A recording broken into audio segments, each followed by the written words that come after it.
దేశంలో చాలా మంది భిక్షగాళ్ళకి స్థిర చరాస్తులు ఫుల్గా ఉన్నాయన్నది కొంతకాలం కిందట ఓ సర్వేలో వెల్లడైంది. వాళ్ళకి ఇంటి అద్దెలతో పాటు బ్యాంకుల్లో ఫుల్గా డిపాజిట్లు ఉన్నాయని తేలింది.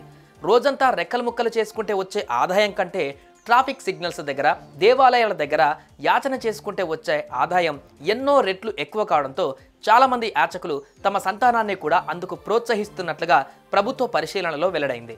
కొంతమంది భిక్షగాళ్ళు ఇతర ప్రాంతాల నుంచి నగరంలోకి వచ్చి చిన్న చిన్న లాడ్జీలలో బస చేస్తూ భిక్షాటన చేస్తున్నట్లుగా అధికారుల పరిశీలనలో వెల్లడైంది. ఇలాంటి పరిస్థితులను గమనించిన పాలకులు తమ రాష్ట్రాల్ని భిక్షగాలు లేని రాష్ట్రంగా మార్చాలని నిర్ణయించారు. ఇందులో ముఖ్యంగా ఇండోర్తో పాటు ఢిల్లీ, బెంగళూరు, చెన్నైతో పాటు హైదరాబాద్ వంటి పలు నగరాలు కూడా ఆ జాబితాలో ఉన్నాయి. మిగతా రాష్ట్రాలు ఆ నిర్ణయాన్ని అమలు చేయడంలో కాస్త వెనక ముందు ఆడుతున్నాయి. కానీ ఇండోర్ మాత్రం కొంతకాలం కిందట యాచక వృత్తిని నిషేధిస్తూ చట్టం తీసుకువచ్చింది.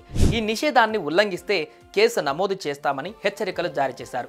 అంతేకాకుండా భిక్షాటన చేసేవారి సమాచారం ఇచ్చిన వారికి ₹1000 రివార్డును కూడా ప్రభుత్వం ప్రకటించింది. ఈ నేపథ్యంలో ఇటీవల ఓ వ్యక్తి ఇండోర్లోని ఓ ఆలయానికి వెళ్లారు.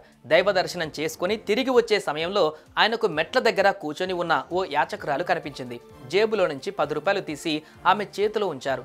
ఇది ఆలయం వెలుపల ఉన్న సీసీ కెమెరాల్లో రికార్డు కావడంతో ఆ వ్యక్తి మీద భారతీయ న్యాయ సంహిత సెక్షన్ 223 ప్రకారం ఎఫ్ఐఆర్ నమోదు చేసినట్లు పోలీసులు వెల్లడించారు.